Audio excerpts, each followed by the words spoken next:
Bonjour, je m'appelle Erwin de Seine, je suis le Chief Investment Officer chez Capital at Work. Aujourd'hui, je vais vous parler de notre stratégie en termes d'obligations, investissement en fixed income, et plus spécifiquement sur 4 sujets qui touchent à cela. Tout d'abord, l'évolution des taux directeurs, des taux court terme qui sont décidés par les banques centrales. Deuxièmement, l'évolution des rendements obligataires, où je vais vous expliquer un tout petit peu l'importance d'un terme qui s'appelle la duration. Troisièmement, le sujet de l'inflation et finalement des obligations d'entreprise.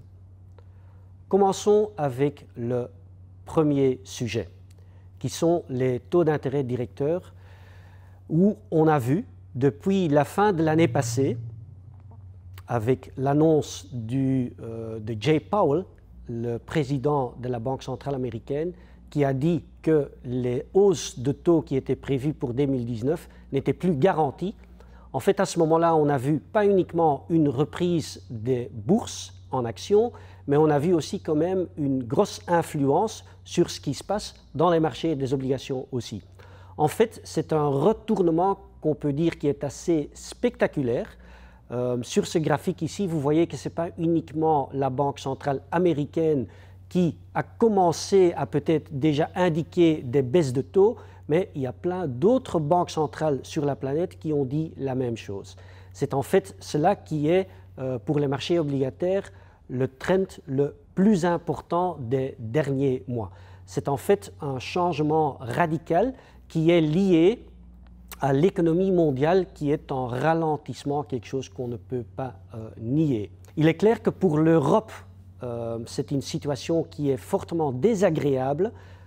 En fait, l'Europe a manqué peut-être une opportunité historique de ne pas remonter ses taux directeurs les dernières années et se voit aujourd'hui face à ce ralentissement global avec des taux qui sont déjà à zéro et avec aucune marge de faire encore baisser ces taux. Quand même une grande différence avec les États-Unis où on a monté 9 fois de suite les taux et aujourd'hui, le président de la Banque centrale a quand même la possibilité, s'il est nécessaire, de donner un peu de souffle à l'économie américaine en rebaissant ces taux si ce serait nécessaire.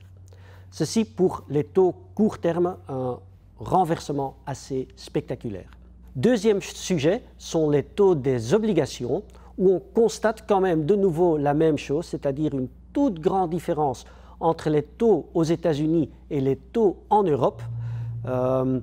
Effectivement, pour un investisseur en obligations en Europe, c'est une situation particulièrement désagréable avec des taux qui sont tout près de zéro, où en fait il n'y a plus de cash flow qui sont générés sur cette partie de son portefeuille, par rapport à quelqu'un qui ose ou qui investit pour une partie ses obligations aux États-Unis, où là il touche encore 3%, ce qui est un rêve pour beaucoup d'investisseurs dans la zone euro.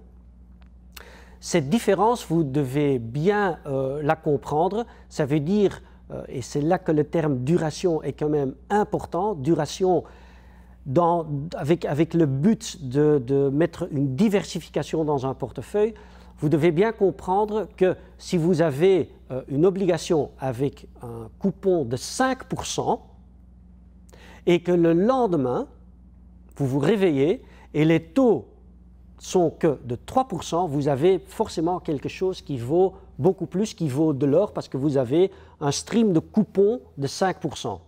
Bien, c'est un tout petit peu la même chose.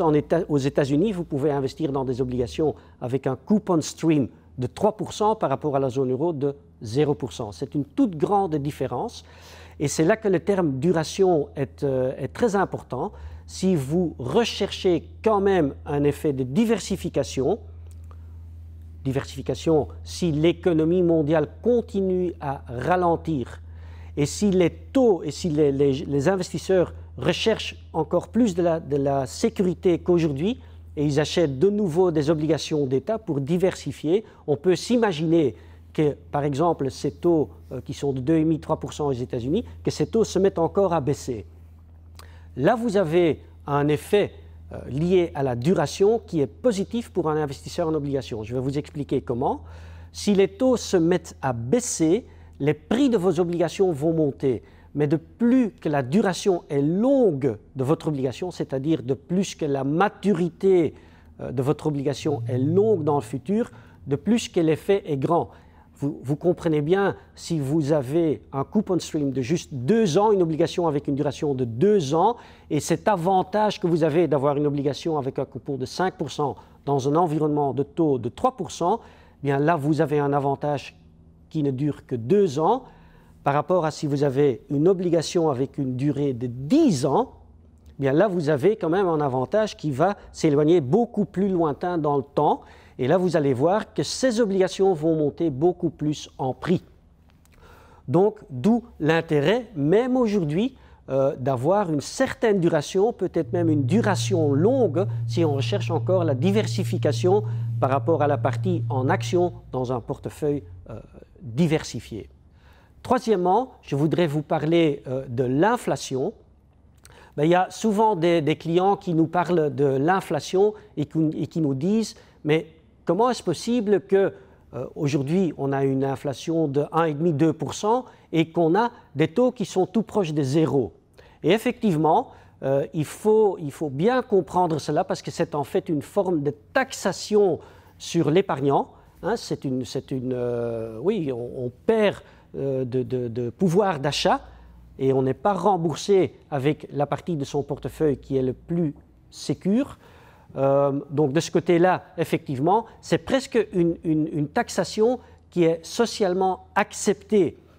Et surtout, dans l'environnement d'aujourd'hui où les dettes publiques ne cessent pas d'augmenter et où ce fameux ratio de la dette publique par rapport au produit national brut, qui est quand même une mesure très importante qui est suivie internationalement et par beaucoup d'investisseurs, par exemple, aujourd'hui en Belgique, ce ratio est de 105%. C'est-à-dire nous avons une dette publique qui est à peu près de 420 milliards d'euros et un produit national brut d'à peu près 400 milliards. D'où ce ratio, 420 par rapport à 400, de 105%.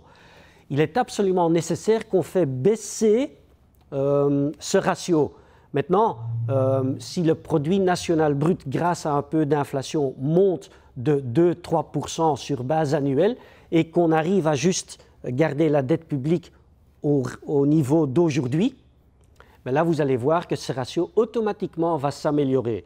Donc, une manière un peu élégante, un peu cachée de le faire, c'est de garder les dettes où ils sont aujourd'hui, avec des déficits aussi qui doivent être à zéro, mais en même temps que le produit national brut continue quand même à monter, surtout poussé par un tout petit peu d'inflation. Donc, dans ce contexte-là, c'est presque incroyable qu'aujourd'hui, par rapport à les élections qui vont venir, que nos politiciens ne parlent pas de ça, ne parlent pas de cette dette publique. Forcément, ils peuvent le faire parce que les taux sont tellement bas, mais c'est incroyable parce que c'est quand même un sujet hyper important pour nos économies aujourd'hui. Quatrièmement, je voudrais encore finalement vous parler des obligations d'entreprise. Voilà, les obligations d'entreprise donnent un rendement qui dépasse un tout petit peu le rendement qu'on peut avoir sur des obligations d'État. Ça s'appelle le credit spread, qui est toujours positif, même pour certaines sociétés qui nous paraissent extrêmement intéressantes dans ce contexte-là. Il y a plein de sociétés qui sont finalement net cash, où le cash qu'ils ont sur leur bilan dépasse largement leur endettement. Je pense à des sociétés comme Google et Apple qui ont des dizaines de milliards de cash sur leur bilan, mais qui ont aussi des obligations qui cotent sur le marché secondaire, qui vous payent 1,5 ou 1% plus que ce qu'on peut avoir avec un investissement dans des obligations d'État. Et là, on peut quand même se poser la question, ce bilan, par exemple, de Apple ou de Google ou de plein d'autres sociétés, est-ce qu'il n'est peut-être pas moins risqué d'avoir des obligations, ce type d'obligations, qui payent même un tout petit peu plus par rapport à ces obligations d'État, des États qui sont fortement endettés. Finalement, ça revient à la sélectivité, pas uniquement au niveau des obligations d'entreprise. Vous comprenez bien qu'il y a une grande différence dans ce monde d'entreprise avec des sociétés qui ont beaucoup de dettes, extrêmement beaucoup de dettes, des sociétés qui n'ont pas de dettes et des sociétés qui sont même cash positifs. Tous ces bilans-là, la recherche au niveau des bilans est extrêmement importante, je dirais encore plus aujourd'hui qu'avant. Sélectivité s'applique au niveau des États dans lesquels nous investissons, dans les sociétés dans lesquelles nous investissons. Et pour conclure, je vous invite de prendre contact, si vous le voulez, avec les professionnels de Capital at Work pour vous expliquer encore plus notre stratégie au niveau d'investissement en obligations. Capital at Work. Mettez votre capital au travail.